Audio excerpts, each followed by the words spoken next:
दोस्तों, इतिहास में कई ऐसे बड़े बड़े वजीर और सेनापति रहे हैं जो एक समय के लिए राजा से भी ज्यादा ताकतवर बन गए थे। भारत पर राज करने वाले मुगल सम्राटों ने अपना आधे से ज्यादा साम्राज्य केवल सेनापतियों और वजीरों के दम पर बनाया था। लेकिन क्या आपने कभी सोचा है कि ये वजीर और सेनापति किसी भी राजा या सम्राट के साथ आखिर समय तक क्यों नहीं रह पाते थे? आखिर बीच में ही ये कहां गुम हो जाते थे? ऐसा ही कुछ हुआ अलाउद्दीन खिलजी के बेहद करीबी सेनापति मालिक काफूर के साथ। किताबों में, कहानियों में और फिल्मों में अलाउद्दीन खिलजी के बारे में तो सब कुछ बताया गया है, लेकिन अलाउद्दीन खिलजी के खास सेनापति मालिक काफूर का क्या हुआ? क्या उसे अलाउद्दीन ने ही मार दिया या फिर किसी के हाथों मरवा दिया? और अगर ऐसा कुछ नहीं हुआ तो आखिर मालिक काफूर का क्या हुआ? ऐसे ही कुछ रोचक जानकारी आज के इस वीडियो में हम आपको देने वाले हैं। बस बने रहें हमारे साथ वीडियो के अंत तक। दोस्तों, अलाउद्दीन के मुताबिक मालिक काफूर एक इस्लाम धर्म को मानने वाला शासक था, लेकिन वो बचपन से इस्लाम धर्म का अनुयायी नहीं था। हाँ, ये बात आपको थोड़ा हैरान कर सकती है, लेकिन ये सच है। बता दें कि मालिक काफूर जन्म से एक हिंदू ब्राह्मण था। दरअसल मालिक काफूर का जन्म महाराष्ट्र के एक गरीब हिंदू ब्राह्मण परिवार में हुआ था और मालिक काफूर के बचपन का नाम माणिक था। जन्म के समय ही माणिक देखने में बिल्कुल दूध की तरह गोरा और बहुत सुंदर था। जब माणिक मात्र 8 साल का था तब कुछ लोगों ने माणिक की खूबसूरती से प्रभावित होकर उसे कैद करके गुजरात के खंभात शहर में बेच दिया था। उस समय गुजरात एक ऐसा राज्य था जहां बड़े पैमाने पर गुलाम खरीदे और बेचे जाते थे। उस समय गुजरात का गुलाम बाजार इतना बड़ा था कि यहाँ पर अंतर्राष्ट्रीय बाजार भी लगता था। बड़े बड़े राजा महाराजा अक्सर अपने शौक के हिसाब से यहाँ पर लोगों की बोलियां लगाते थे। जब माणिक को उस बाजार में बेचने के लिए लाया गया तो उसकी खूबसूरती के कारण वहाँ बड़े बड़े राजाओं की बोलियां लगने लगी। माणिक इतना खूबसूरत था कि कई राजा उसके लिए अपना राज्य तक दांव पर लगाने को तैयार थे। उस समय गुजरात के सबसे रईस व्यापारी आमिर ख्वाजा की नजर भी माणिक पर पड़ी और उस अमीर व्यापारी ने माणिक को खरीद लिया और उसकी सुंदरता से मोहित होकर उसके साथ वो अपनी शारीरिक हवस मिटाने लगा। दोस्तों, आपको ये सुनने में थोड़ा अजीब लग रहा होगा, लेकिन ये बात बिल्कुल सच है कि पुराने समय में भी ये चलन था कि लोग सुंदरता देखते थे। उन्हें इससे मतलब नहीं था कि लड़की है या लड़का। दोस्तों, ये वो समय था जब माणिक की सुंदरता के चर्चे दूर दूर तक होने लगे थे। कई बड़े व्यापारियों और राजाओं ने आमिर ख्वाजा से माणिक को खरीदने की बात कही और बदले में मुंहमांगी दौलत देने की बात कही, लेकिन माणिक सुंदर होने के साथ साथ बहादुर और चतुर भी था।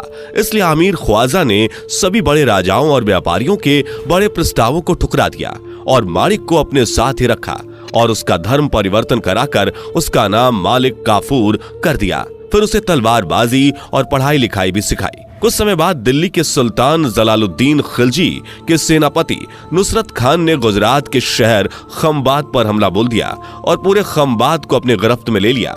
नुसरत खान ने भी माणिक के बारे में काफी कुछ सुना था, इसलिए उसने सबसे पहले माणिक को कैद करके जलालुद्दीन खिलजी को भेंट किया। उस समय अलाउद्दीन खिलजी जलालुद्दीन के महल में ही रहा करता था, क्योंकि वो जलालुद्दीन का भतीजा और दामाद था। अलाउद्दीन खिलजी ने पहली नजर में ही मालिक काफूर यानी कि माणिक को पसंद कर लिया और जलालुद्दीन से उसे मांग लिया। जलालुद्दीन ने भी मालिक काफूर को अलाउद्दीन के हवाले कर दिया और कुछ ही दिनों में मालिक काफूर अलाउद्दीन का सबसे प्रिय गुलाम हो गया। कहते हैं कि अलाउद्दीन मालिक काफूर के साथ ही अपनी रातें बिताता था।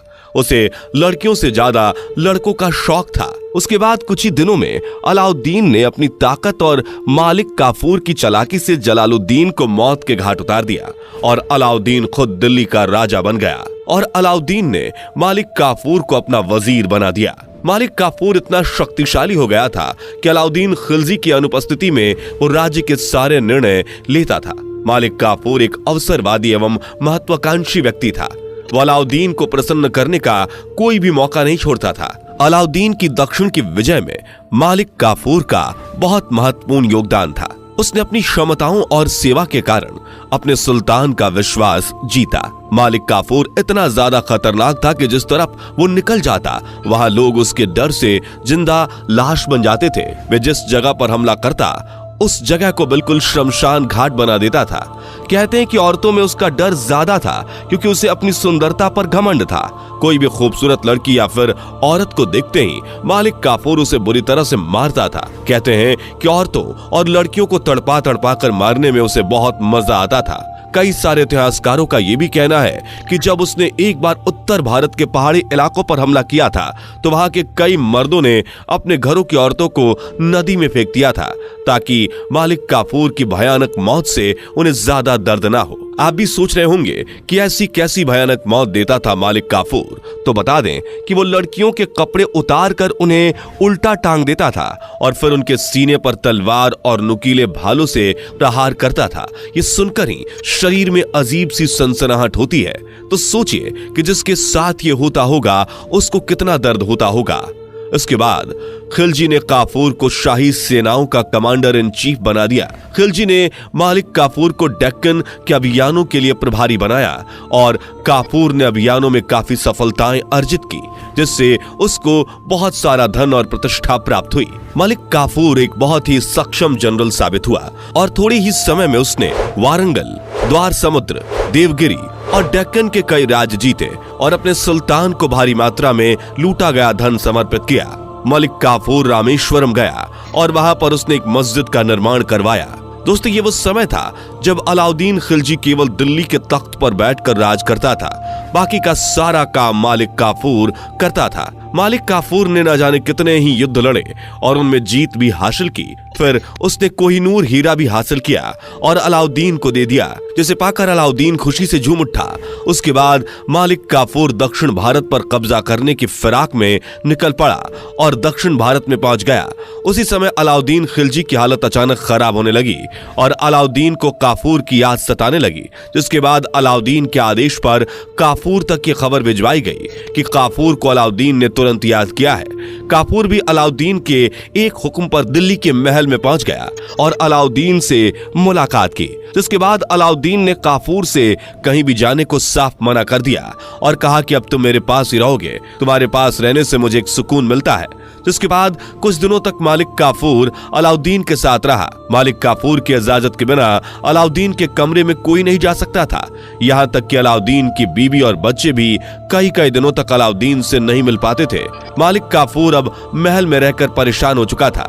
उसे केवल पूरे भारत पर कब्जा करना दिखाई दे रहा था। लेकिन उसी समय अलाउद्दीन को दिल के दौरे पड़ने लगे और उसकी हालत और ज्यादा खराब होती जा रही थी। जिसके बाद मालिक काफूर ने अलाउद्दीन को जंजीरों में जकड़ दिया और कमरे में बंद कर दिया। उसकी हालत जानवरों की तरह हो गई थी और इसी दौरान उसकी मौत हो गई। अलाउद्दीन की मौत के बाद मालिक काफूर खुद उस राज का सुल्तान बनना चाहता था, लेकिन अलाउद्दीन के कुछ और सरदार वजीरों ने उसके ऐसा करने पर विरोध किया, क्योंकि अलाउद्दीन का बेटा मुबारक खान अभी जिंदा था और नियम के अनुसार भी बाप के बाद बेटा ही राजगद्दी पर बैठता है। जिसके बाद अलाउद्दीन ने कुछ सिपाहियों को पैसे का लालच दिया और मुबारक खान को मारने के लिए भेजा।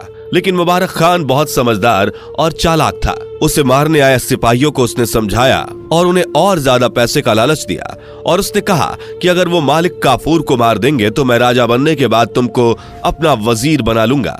लालच में आकर उन सिपाहियों ने मालिक काफूर को मार दिया।